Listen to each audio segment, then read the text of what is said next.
and welcome to episode 130. That's 130, 130 of the Tennis Podcast. My name is Nick, Nick, E-M-E-L, Amel. Every week it's a new, what's he gonna do to throw me off at the last minute? I gotta keep it spicy. I'm not gonna spell my name, it's Brandon. Yeah, he's the sidekick host. I'm the main host. Together, we cover top tennis lists usually. The way the show usually works is one of us brings a list, the other tries to guess items 1 through 10 on the list. This week, we're going to take a rare break from that because we're going to do a Q&A episode, meaning we're going to answer your questions live and in real time right now. It's live in real time, no matter when you're listening. No matter when you're listening, we're doing it again live for you in your ears. So what we did, I took to our social mediums, which include Twitter and Instagram. If you're not following us, you should at TennisPod. I asked our followers to ask us questions. And I said you could ask us anything. It could be about us. It could be about our show. It could be about our favorite this and that, or anything in the world. Believe me, we have quite the mix here. I was actually pretty surprised by how many questions we got. We're not going to have time to get to all of them. We have probably 2 or 3 dozen here that we're going to do. And what am I missing, Brandon? Am I missing anything? You just asking the questions. That's all you're missing now. Yeah, just asking the questions. Okay, let's get right into it. I try to categorize these a bit. First few are random, though. First one comes from our friends at the Customers Also Watched podcast, which both Brandon and I have been guests on in the past. They asked on Instagram, if you could teach a parrot to say just one phrase, what would it be? You know, when you teach a parrot to say something, it sounds like your voice. It's not like the parrot has a voice, and then he says what you said. Doesn't he? It's like a recording. Well, but they say Polly wants a cracker. I hear that in a parrot voice in my head. Well, that's because you're thinking about, cartoons. In real life, when you teach a parrot to say something, it sounds like a recording of it. Okay. It sounds like a short recording. So that could impact our answers here, right? Right. Or just to say something like in a normal voice. Epstein didn't kill himself. Yeah. Bro, I shit on the floor again. I'm not going to have a parrot because they shit everywhere. Well, so do babies. You have those. Yeah, but babies wear a diaper. You could put a diaper on a parrot. I'm not gonna. You know what, Brandon? I think we may have just stumbled upon the next idea that could bring us to Apple or Google level success. Diapers for parrots? Parrot diapers. And you could even call them pollies. Okay. Put their little pollies on. Okay, you know what phrase I'd teach my parrot to say? Sign up for Tennis Podcast Patreon. The next question comes from @PEKHTY, I don't know, Pekty on Twitter. What would you genetically change about humans to make them a better species? I'll let you go first. I think I have a good answer for this. I think I've got the answer. I have a few too. I would make every male have the exact same medium-sized penis. Now, why? Because all the wars and guns and big trucks and missiles and rockets are big trucks you put in the same category as wars and guns, but I'm with you on it. Are all about the size of the wiener. Is it, or is it more about the testosterone charging up the testicles? I think making the same size penis would still accomplish that. I think everyone should have the same average medium-sized penis, and that's what I would do genetically. But what would be incredible about it is if they were all the exact same size, if you were 6'7" and 310 pounds, it would look small on you. But if you were Leslie Jordan from of Instagram and TV fame, you know who I'm talking about? No. He's an older comedian and he's short and cute and he has a super thick Southern accent. Yeah. I recognize the guy. Everyone listening has seen this guy, whether or not you know his name. Yeah, you know his name. You've seen him on TV and on Instagram. He's the Leslie Jordan. And he blew up during the pandemic. Anyway. He is a very cute man. And he's very small. And the dick would look huge on him. It would even things out for people. There would be equality in men's wieners and they'd be less likely to fight with each other. What about ladies with the badonkadonks? Those could be the same size too. They don't fight about it. I don't know. I think in rap battles and shit they do, right? They like snide text to their friends, but they're not going to war about it. What about just gills? So we can swim in water or breathe in water? Yeah. Why stop there? Why not have wings? Well, why not? Okay, I'll tell you the real answer. Your penis answer, I appreciate for the logic behind it. Mm-hmm. It's a good answer, but it's not as good as this answer. Put some fucking butt cheeks over the shins. Because the shins, if you got a butt cheek on it, then it's protecting the shin when you bang the shin on a desk or something. We have shin guards. Or it could be a rib cage. No, you should put a rib cage around the nuts. Yeah, we've talked about that. Yeah, that's another thing. Why are the nuts like that? Well, actually, okay, we've definitely covered this before, but I remember the reason we decided that the nuts are the way they are is because it gives the man a weakness for when men throughout history are raping women. The woman has a tool to use against the man. See, right? It's a very conveniently located center of the body, right at grabbing or kicking height. But don't you think the shins need to be protected better? The shin looks like a design flaw. It doesn't make any sense. You sound like maybe at your house, it's like the Dick Van Dyke Show, and you're constantly like slamming your shin into the coffee table and flying across the room. I don't ever bump my shins. I don't ever worry about that. Okay. So you must think you're better than all of us. All right. I could just use butt cheeks to begin with. I could just use the normal amount of butt cheeks to protect my bony ass. How about instead of cheeks, like on your face cheeks, place those with butt cheeks? Same amount of hair. All right, I'll settle with the same size penis answer. Or the gills. Or gilled penises. So you can stick them in the water. Millions of possibilities. And then they can breathe. They won't shrivel up down there anymore. All right, so this next section, this next set of, 5 or 6 questions is about our podcast in particular, about the tennis or about us. Mm-hmm. First one comes from John on Patreon. He asked, he says, I jumped onto the show around episode 70, so can you tell us about the history of the show? Where did the idea come from? How did you guys meet? Were you friends before the show? I feel like we've answered this on every QA session before. Yeah, so give them like the 30-second version. The elevator pitch? Yeah. We were friends from work before. We worked at 2 different places now, but now we don't work together anymore.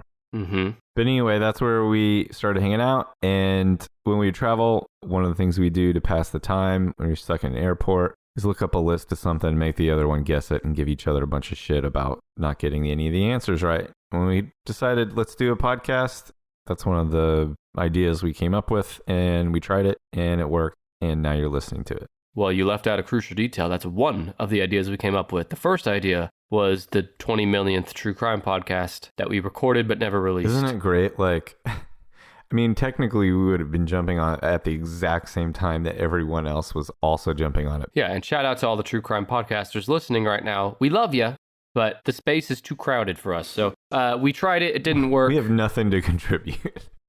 So yeah, that's how the show came to be.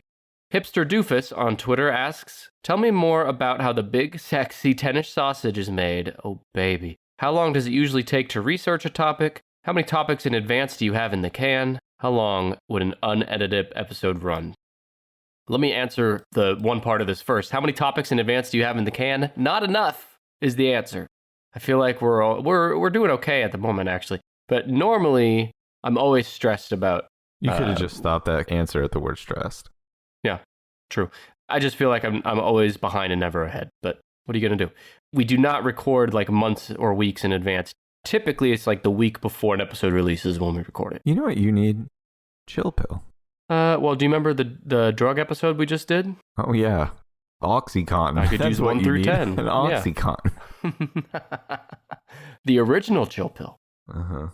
Brandon, how long does it take you to research a topic? I mean, it's a few hours usually. It's nothing like mind-blowing, I don't think. Like, it doesn't take me a week. Usually it takes me a few hours. Yeah, same here.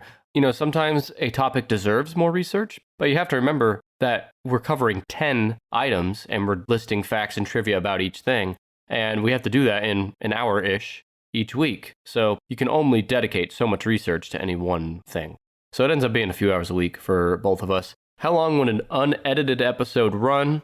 I'd say a good 20%, 15-20% gets cut out of the average episode.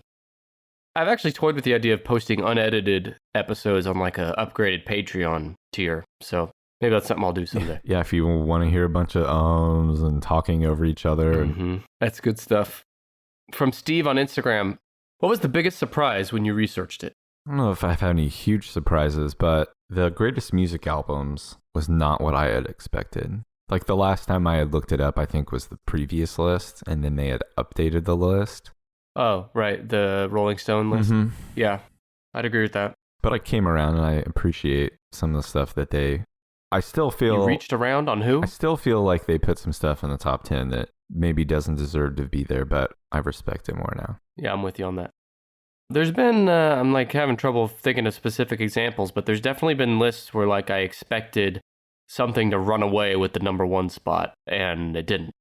Okay, random weak example, but we did a largest social media networks not long ago, and Twitter wasn't even in the top 10. Yeah, that's crazy. A lot of stuff like that. It's hard to pick out one thing, though, when we've done 130 of these. Mad Average on Instagram wants to know, have you or will you ever have a list episode on your favorite lists? The quick answer to that is episode 50. We covered. I was going to say, I thought we did that. Yeah, the top 10 list that we covered based on like downloads. And I do have plans to do that again eventually, maybe episode 150 or 200. The Deep Dark Truth on Twitter asks, what are your top 3 favorite lists you've done? My favorite list that I've done, for sure, are the best halftime shows in Super Bowl history. That was episode 73. Mm-hmm. If you missed it, I watched all 10 of these top Super Bowl halftime shows. And then because you can't also look them up yourself on YouTube, I narrated them to you and broke it down, and told you what was going on. Mm-hmm. And that was fun to research because I just watched videos and wrote my thoughts. Research is a word you're using liberally there. Let's see. The Worst Presidents. Yeah. That was episode 33. Was the fake President Joe Biden number 1? He wasn't president yet. That's why, though. Okay. Technicality. So far, I don't think he would crack the top 10 worst. No. And then 77, episode 77. The most what was that? Mentioned Bible characters. Oh, God. We have a question about the Bible later. I do love that one. It's good to talk about your spirit. Yeah. Your soul. And your soul's eternal damnation as well. I wrote down a few. I have the top 10 porn searches, which was episode 107. You got a lot of good ideas from that one, didn't you? Well, I just like that one because I like to see Brandon succeed every once in a while. He doesn't do it often on the show, but he nailed that one. Mm-hmm. I think he'd done a lot of his own personal research on that. Episode 103 was the top 10 cryptids, which was ranked by their Wikipedia page views. That one was fun. Influential Women, episode 101. I like that one because it was actually mostly women I knew very little about, like other than their name. So I learned a lot on that, and I cheated. I have more than 3. I like the top 10 deadliest cults, episode 94, because I'm into true crime. And then we covered the top 10 most credible alien encounters and UFO sightings, which was episode 76 and 66. And that one was really good because somebody else did all the research. It's true. And, the Colts, too. LA Not So Confidential podcast did the research for us there. And by the way, we do accept that. If you have a list idea, hit us up. Let us know. We are open to that. A few more questions about our show, and then we'll get out of Tennis World.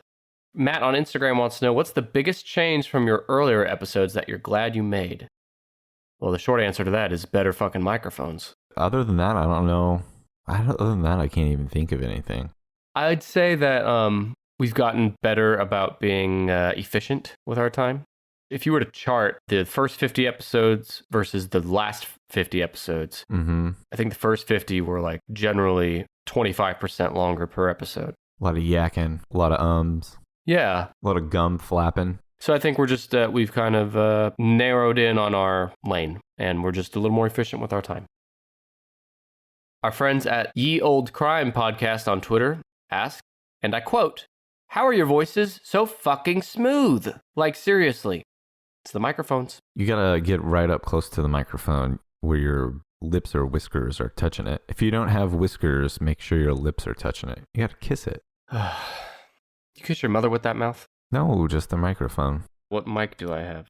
Oh, my microphone is, if you're interested, is some cheap shit called the Blue Snowball. But Brandon, look, I'm going to give you a rare compliment here.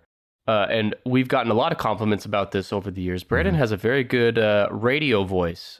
So even with a shitty microphone, his voice carries through very well. I need more help on my end.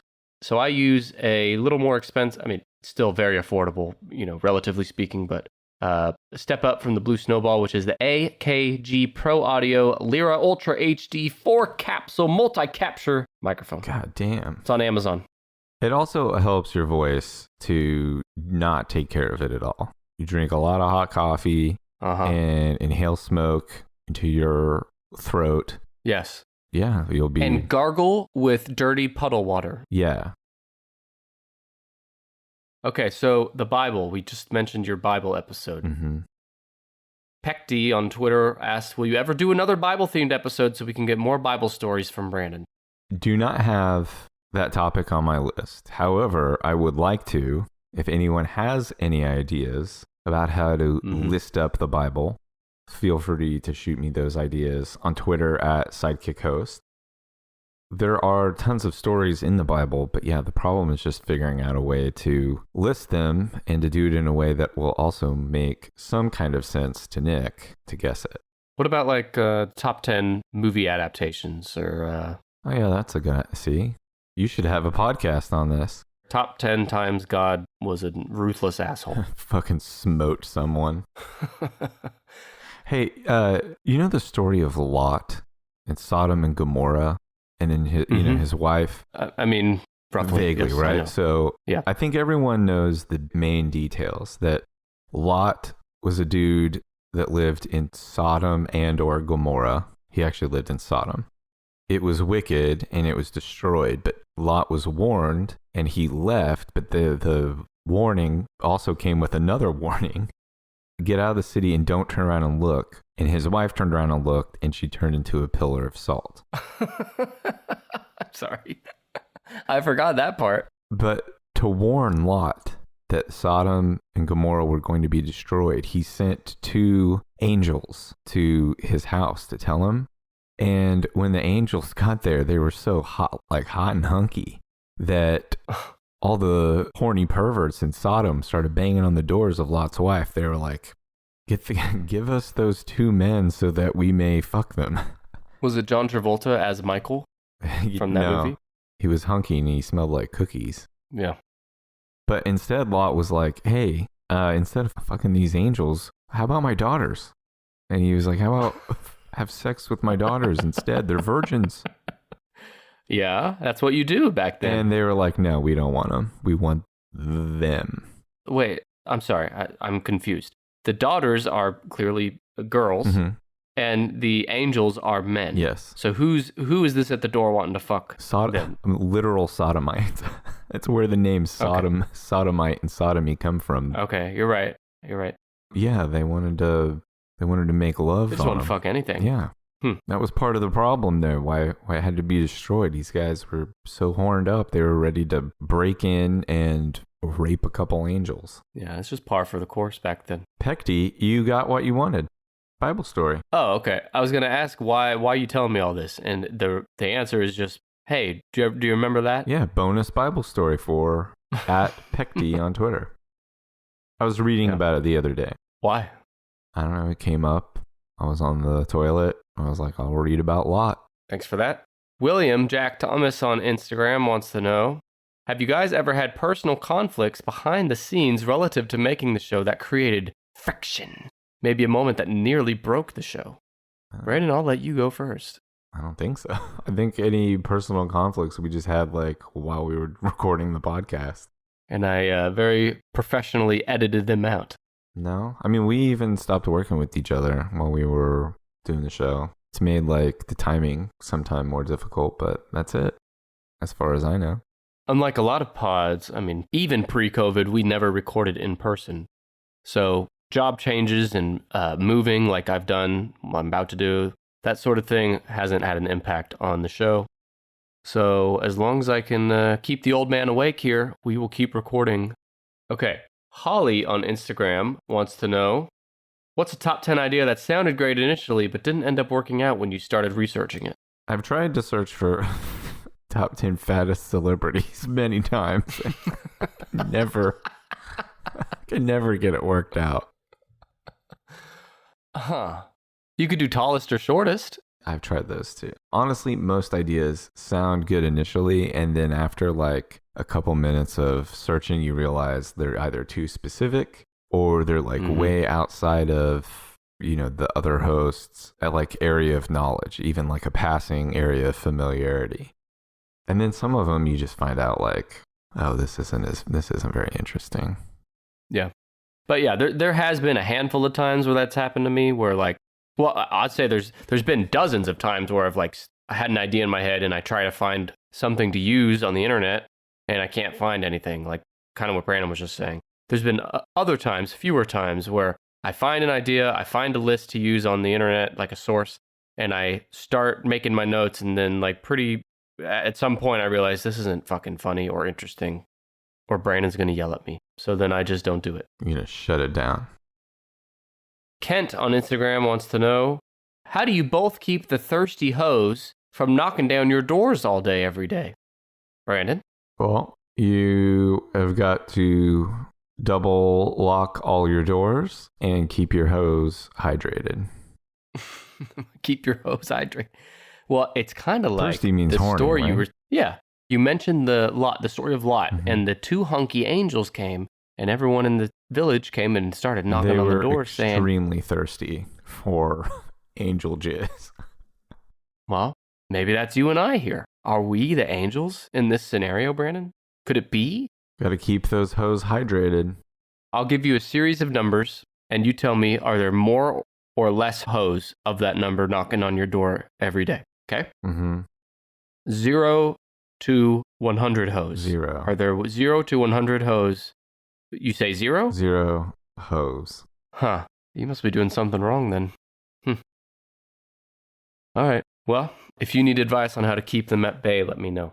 You want to take the next few questions? Sure. The next question comes to us from our friends at Mr. Bunker's Conspiracy Time podcast. They say, okay, our question concerns the show Lost. Not sure if Nick is a fan, but we know Brandon is, and he has some hot takes. What would you do if you were both stranded on an island together? How would you handle a Lost situation? Now, to me, that sounds like two separate questions. If we were stranded on an island together, a regular island, like a castaway situation, yeah, within, I don't know, 2 weeks, we would both be dead, like nude and covered in mud. And which one of us would try to eat the other first? I think we'd die at the exact same time. Maybe like choking each other both at the same time. Okay. Now, and how is that different than the Lost situation? Because Lost is an island that has supernatural or extraordinary powers or abilities. And it has like these old bunkers and scientific stations. Like there's a station called a number station. It starts with a hatch. They find a hatch and there's a smoke monster.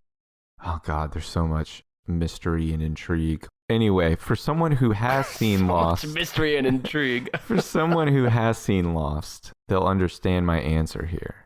Is that if Nick and I were stranded on the Lost Island, I would immediately use my knowledge of Lost. No, you can't do that. Well, I'm going to. And I'm going to be the Benry.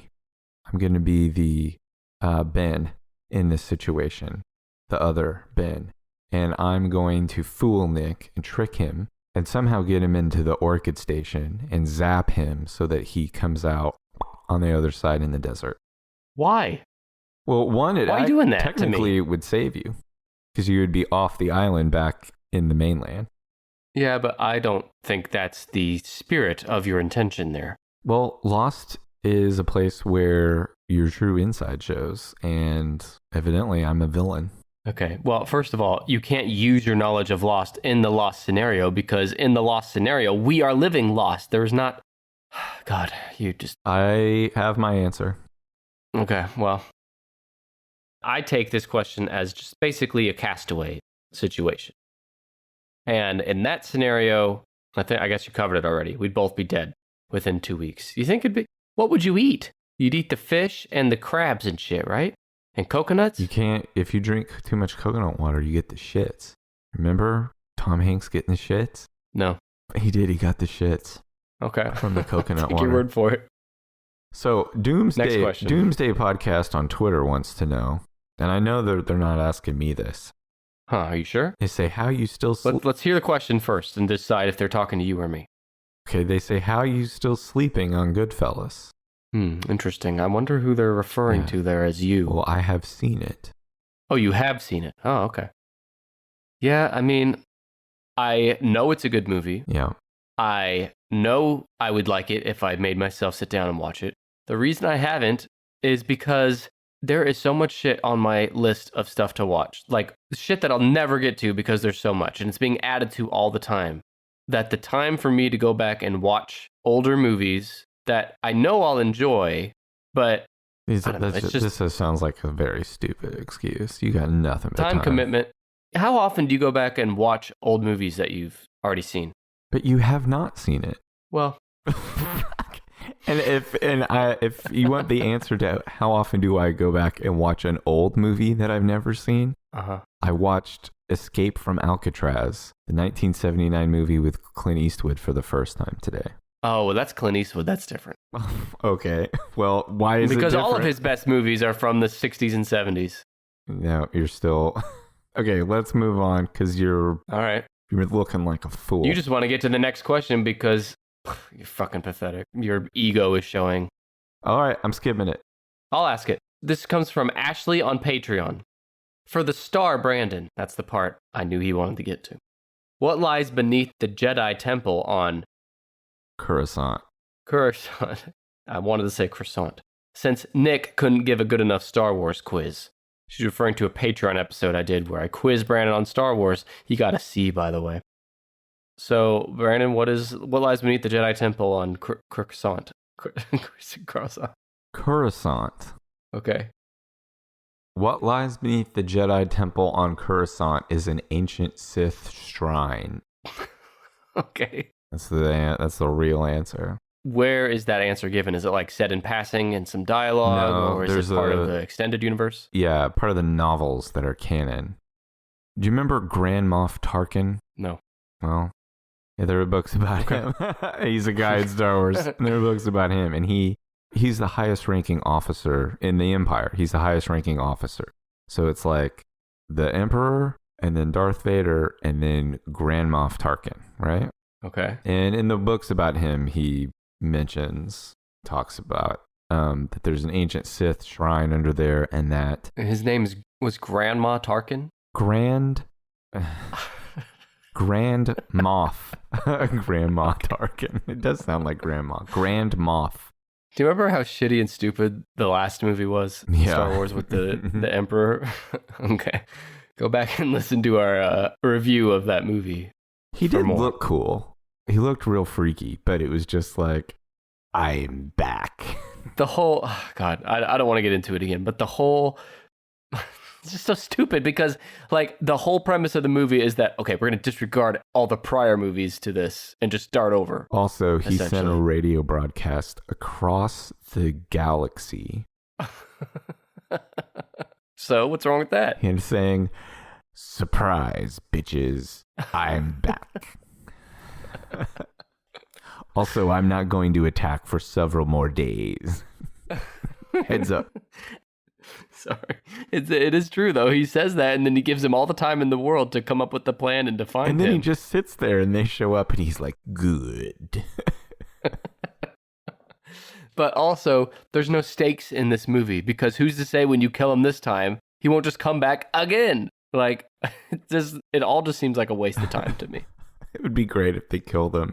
And at the end, for some reason, Luke's and Uncle's hut, where they were scorched alive by the Empire in episode 4, burying the lightsabers. She looks over and sees Luke and Leia's fucking ghosts, and they all wink at each other. And then Palpatine comes, just sends another announcement. I'm back. again. No.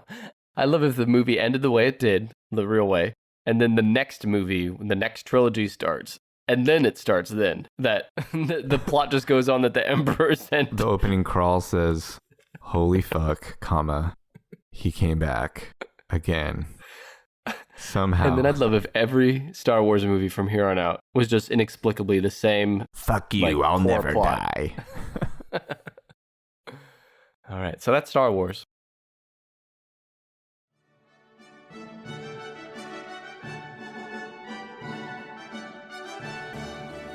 Oh, hello. I'm Derek, and I'm the host of Ratchet Book Club. We read hood classics and good classics, and that means anything from Old Thought Next Door to the Phantom Toll Booth. We read a few chapters every episode, and then we discuss what we thought of each chapter before we get to the next one. It's pretty enlightening. Sometimes you find out things you never knew, like did you know that somebody's...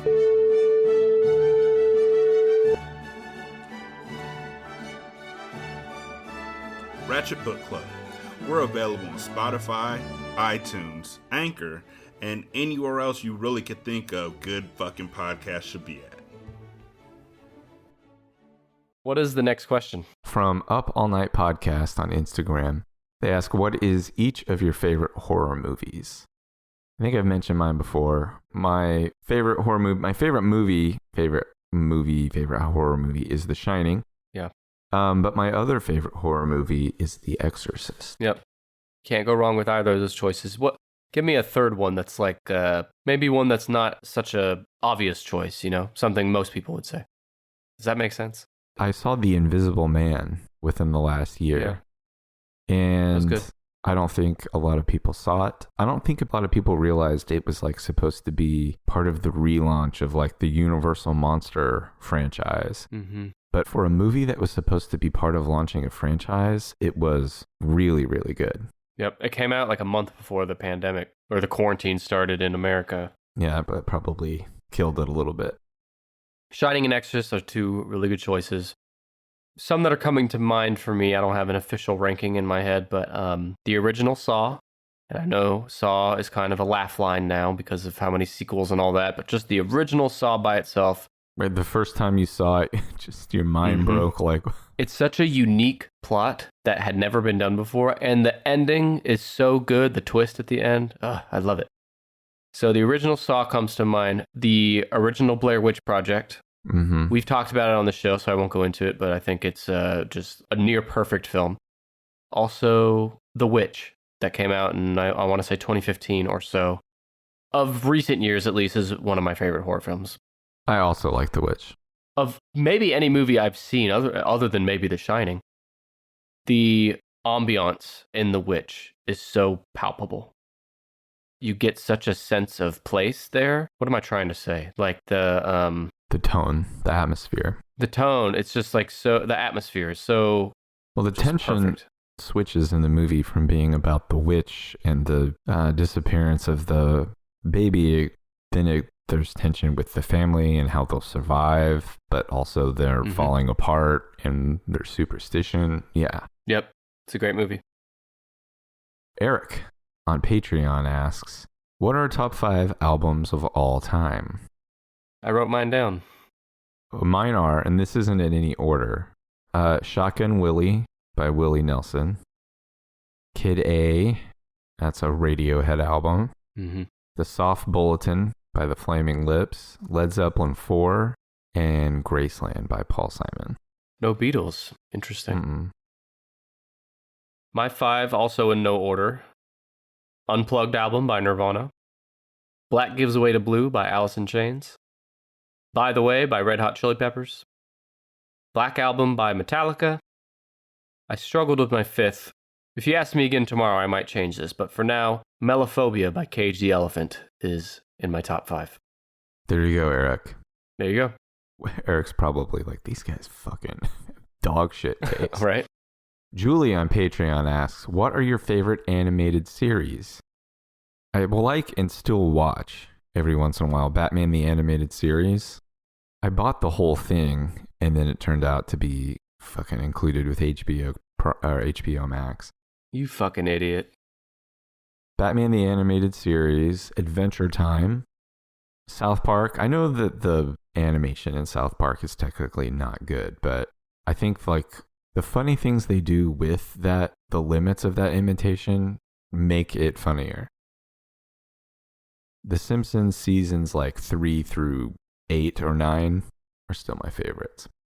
What about like when you were a kid? What were your favorites? When I was a kid? Growing up? Mm-hmm. When I was a kid, it was Ninja Turtles, He-Man. He-Man? Yeah, He-Man. Fucking He-Man when I was really little. Okay. What do you got against He-Man? Nothing, just kind of old school. Yeah, well, that's when I was fucking a child. Yeah, well. No, I've watched it since. I've watched He-Man as an adult, and it's absolute dog shit.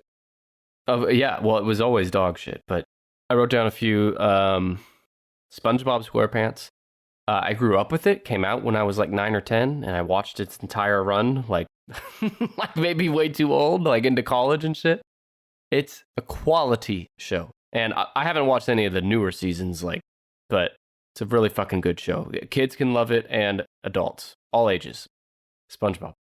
As a kid, some of my favorites were Ed, Edd, and Eddy on Cartoon Network, and Dexter's Lab.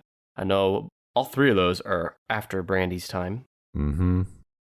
Yeah, those are my big three, I guess. I'll give some shout outs to Hey Arnold on Nickelodeon, Recess on ABC, and my fucking nutsack as well. Shout out to your fucking shorn nuts. Unribcaged nutsacks. From Ye Old Crime Podcast on Twitter. What celebrity would you like to meet if it was even remotely possible? Mine's probably easy to guess. It is? Jerry Seinfeld? Jerry Seinfeld. I'll say first, though, I'm not the type that, like, I need to meet celebrities. I don't want to. Yeah, I don't, like, what are we going to do? Like, I'm going to tell him how I like his stuff, and he's going to be like, cool, thanks. I've never heard that before. Thank you. Yeah. Like, I think even if I saw Jerry Seinfeld across, like, if I was walking down the street in New York City and Jerry Seinfeld walked past me, trying to think of what I would do. It would be really hard, like, because I feel like it's such a selfish thing. In this interaction, when I stop Jerry Seinfeld, using this example, and take a few minutes of his time to tell him something he's heard from people for almost 30 plus years. 40 years. Yeah, 40. Has heard in every different way, and like, there's nothing new that I can add. Like, it's just for me. And then at the end of it, like, what did I get out of it? Anyway, yeah, You can go tell people you met him. I don't know. I do have Jerry's autograph in my office, but my sister got it for me. But and that's good enough for me. I don't think I need anything else. Who's yours? And why is it Dr. Phil? It's probably Jack Nicholson. Really? Just because of The Shining? No, not just The Shining. You want to ask him about Mars Attacks? There's so much I want to ask him about, but I mean, if, let's say, like, in this fantasy scenario, he was willing to answer all my questions about movies and stuff, then, yeah, it would probably be him. If Jack Nicholson agreed to sit down with you, it would have been with, in writing in his contract, that he gets as much fucking booze as he wants. He's just... Like, I just can't picture him being friendly or welcoming or warm. No, he doesn't even do interviews. He does not do interviews. So, yeah, I would have the scoop. His ass is going to die anytime now. He's in his 80s. Yeah, that's the other, like, it would probably be disappointing because he's just an old man now. Yeah, and I haven't seen what he looks like in a few years. The last time I saw him, he had his shirt off and he was eating a hoagie surrounded by models. Do you remember we did our Jack Nicholson episode, highest grossing Jack Nicholson movies, and we were looking, and he hasn't done a movie in over 10 years. Yeah, he's crazy, right? Yeah, I guess he's basically retired. Not retired from eating big sandwiches on a boat. And it looks like he'd put away a couple of big sandwiches in his time as well in that photo. Yeah. All right.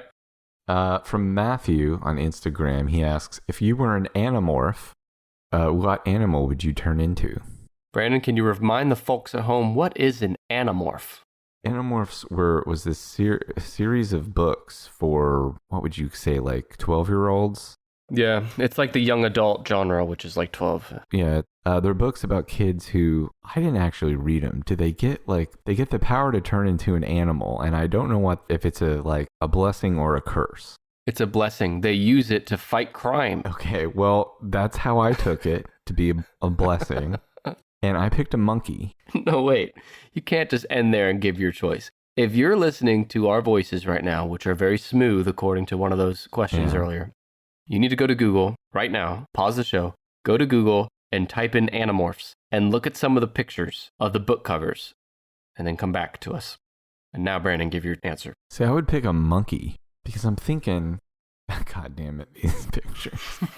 Are you looking at it? It's the pictures in the middle where they're half changing. There's that one. What if they got Oh my God, stuck? there's one of a horse boy. And the kid who changes from a cobra into a boy, the cobra also changes into his shirt and jeans. Right. And then when they turn back, it's all the shirt is just uninterrupted by the process. There's a cover where a girl turns into a mouse. I see and there's between girl and mouse, there's 3 other stages of half girl, half mouse. Yeah. I mean, it's just a mouse wearing pants. And then it's a mouse without pants. The boy turning into the horse, or turning from the horse into the boy. He looks fucking miserable. I also love how when you turn into a mouse, what are you going to do? Just start shitting in everyone's house and then chewing on cords? What's the fucking... what are you going to do? There's a boy that turns into a roach. We're just stuck now. Oh my God, there's one of an anteater. Hold on, I gotta find. Oh no, he does turn into an anteater. Oh, Brandon, I found the best one. You're talking about the starfish girl? No.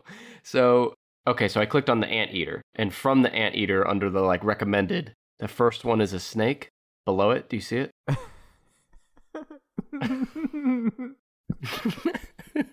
Oh my God, there's a girl that turns into an elephant.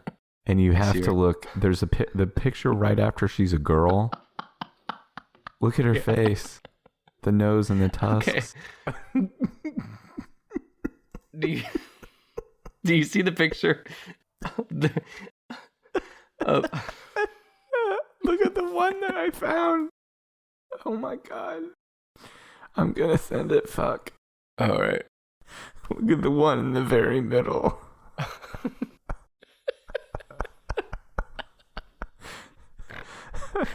What is that bug? Is he turning into a fucking stink bug? What is it? No, it's a girl. Cassie is about to make a change for the better.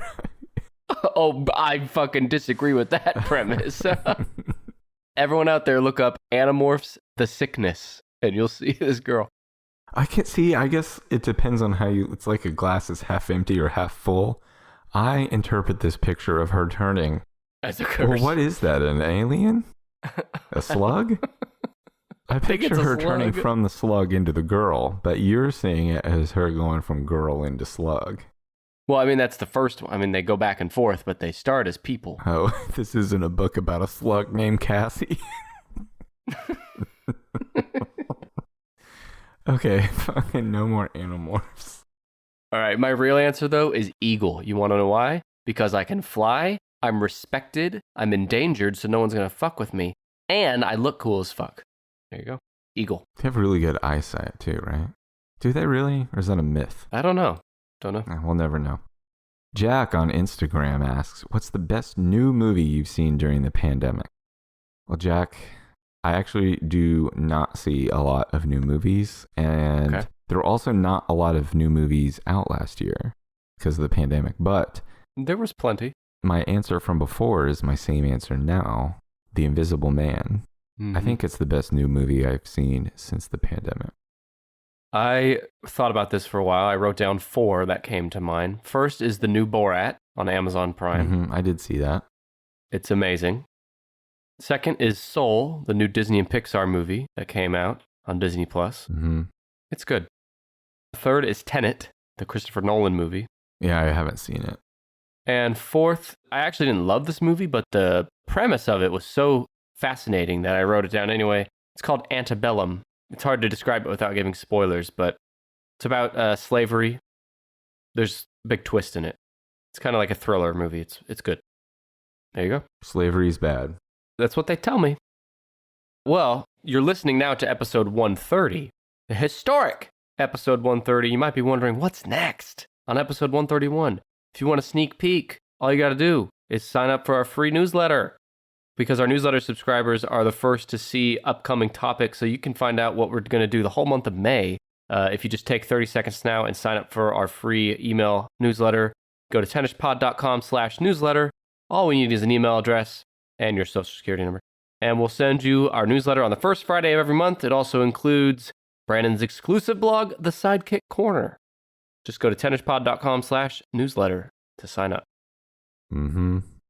All right, so let's knock out the rest of these. The next one comes from David on Patreon. What non-sexual, non-romantic, inanimate object do you find the most sexual? Okay, so wait. There's all these qualifiers.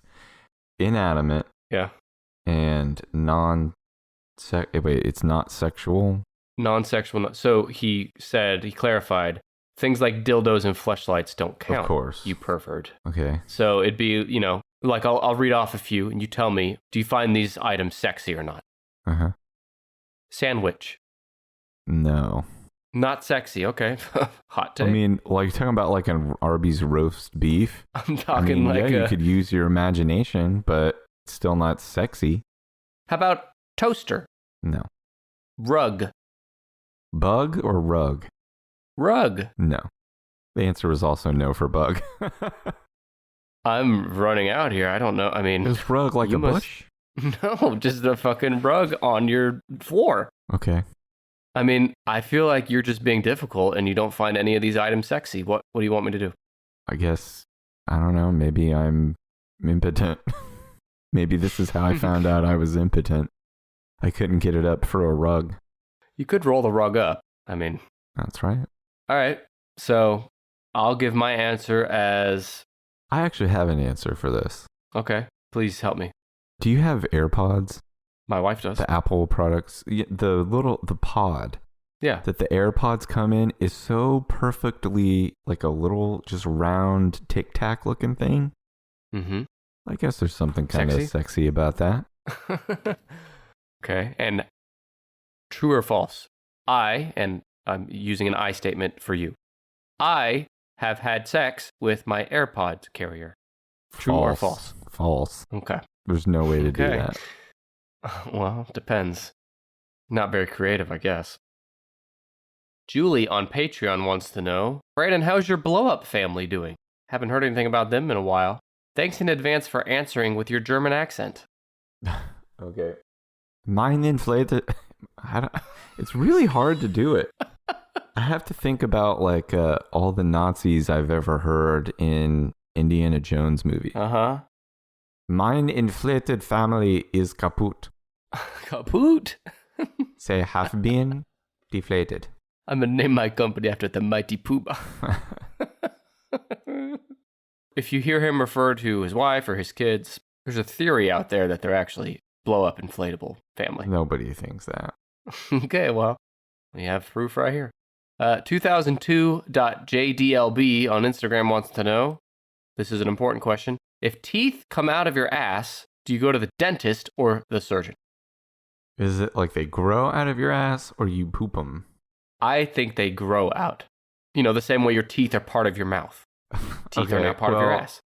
Listen, 2002 jdlb, your question is ridiculous because even if your teeth come out of your ass and I'm like, oh, I need to go get my teeth cleaned. Like, what do you need to get them cleaned? Do you need to get them straightened? The second you go in the dentist office and stick your ass in the air and spread your cheeks, it's over. Well, why is it over? Because they don't work on assholes. But if they saw that there were teeth in there and you needed help, what if you had a toothache in your asshole?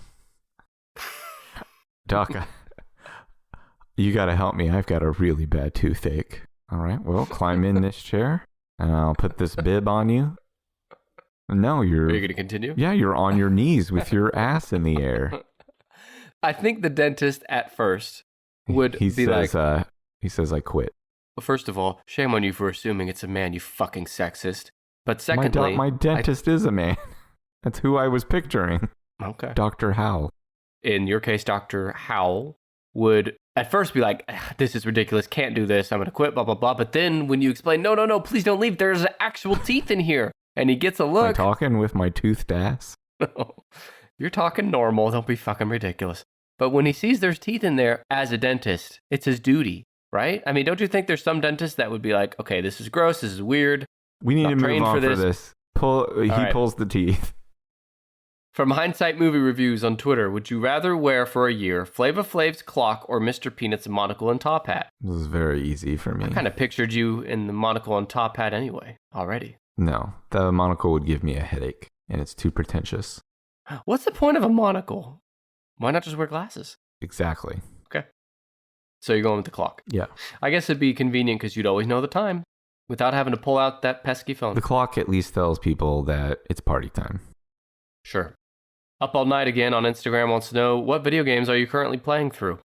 Currently playing through The Witcher 3. And how's that?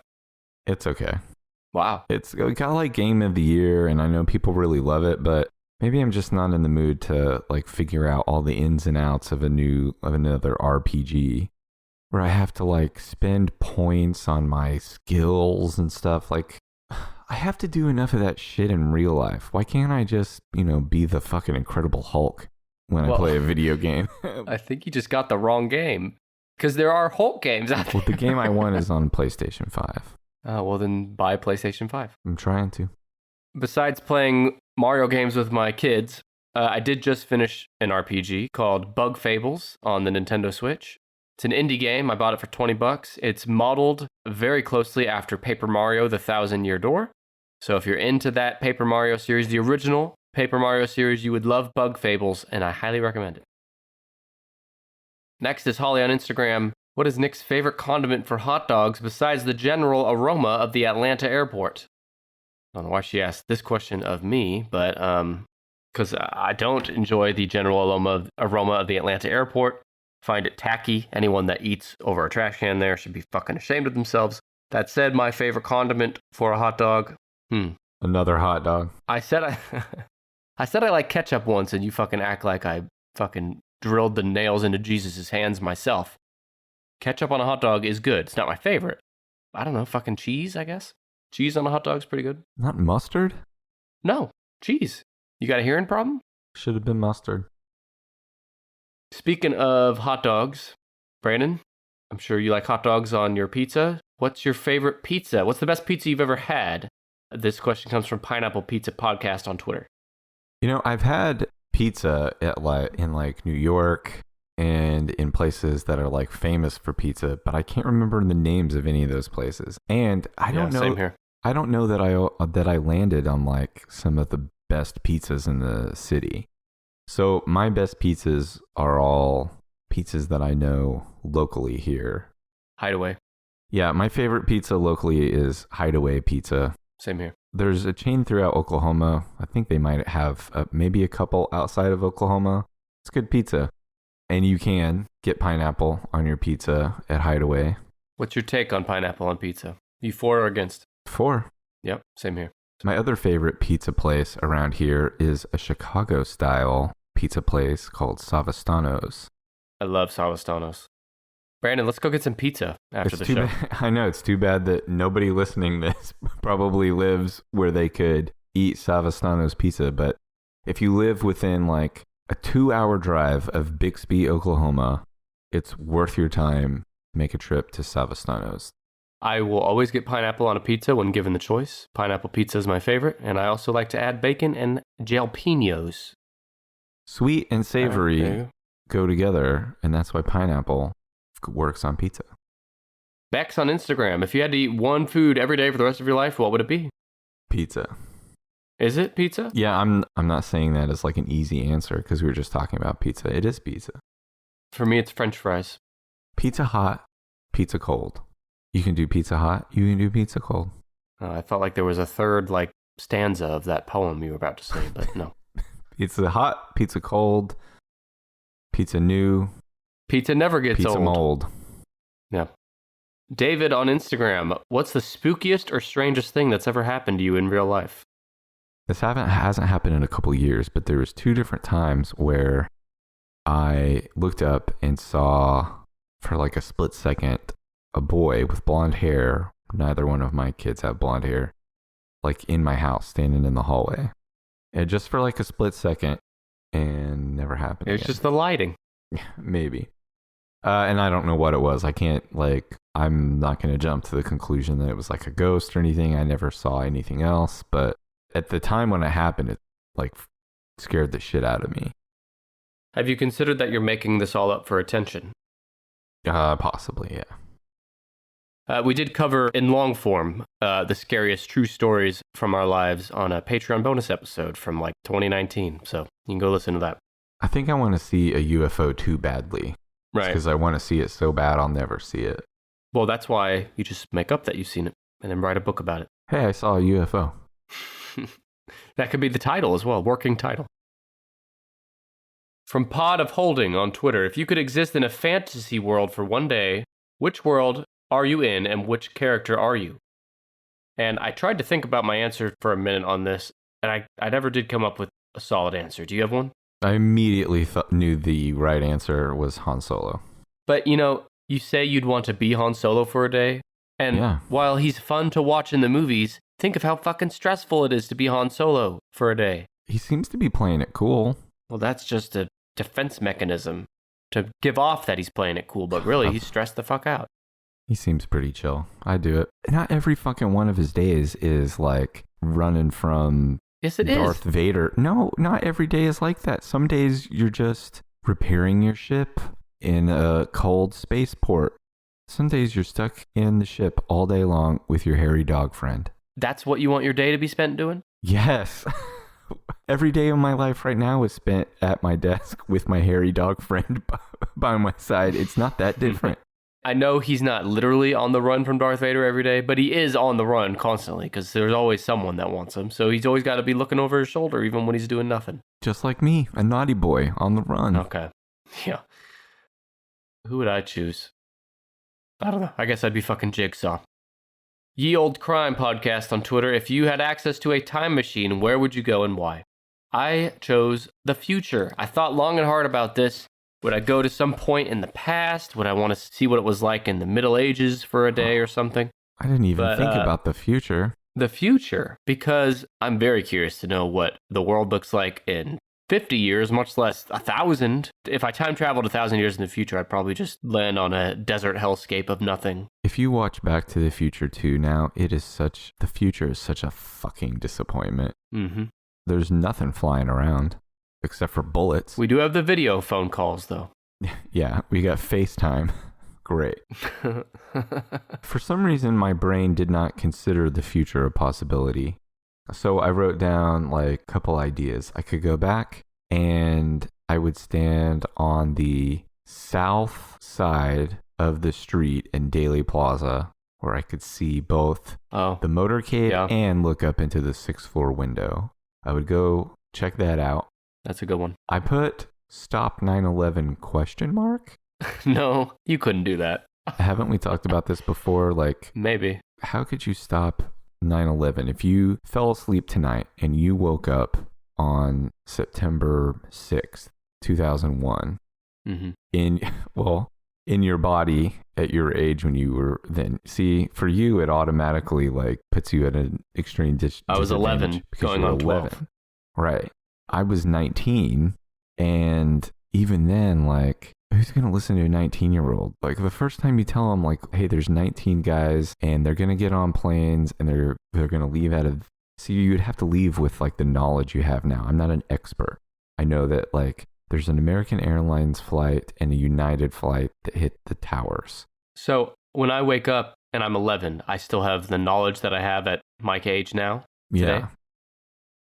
I'd probably just skip 9/11 and just go do some other shit as an 11-year-old. But, go invest in Apple instead. Yeah.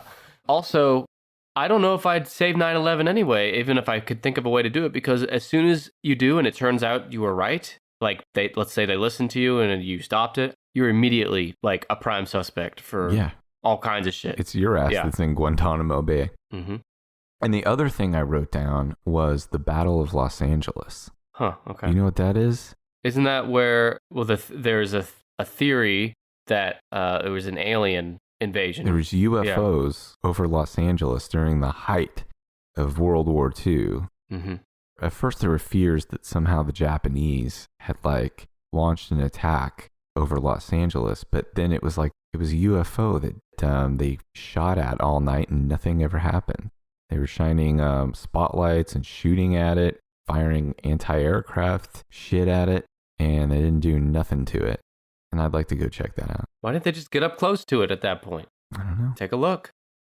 That's a good one. Those are all good. I think the JFK one would be, of the three you mentioned, the one I'd go to. So now that you know the future is an option, and if someone said, okay, Brandon, you have 10 seconds to decide, you can go anywhere in the future, how far ahead would you go? Oh, God. Imagine going 1,000,000 years to the future and seeing the fucking planet, or even if humans are somehow still around in 1,000,000 years. Oh, my God. Did you see the movie AI, the Steven Spielberg movie? Yeah, I mean, a long time ago, but yes. I imagine it would be like that. Like, you wouldn't even have a fucking reference for what you were seeing. Mm-hmm. I don't know. I think going into the future would scare the shit out of me. Mm-hmm. I don't think humans are still going to be on Earth in 1,000,000 years, do you? No. Okay. So, yeah. So what would you do? Like maybe 100 years in the future? No, I think they're like, I'm really pessimistic about the state of the Earth in 100 years. Probably go like 2 weeks ahead and see if I finally got my 2020 income tax return back. All right. Great. Thanks for that. Thomas on Patreon wants to know, who has the biggest and bubbliest butt?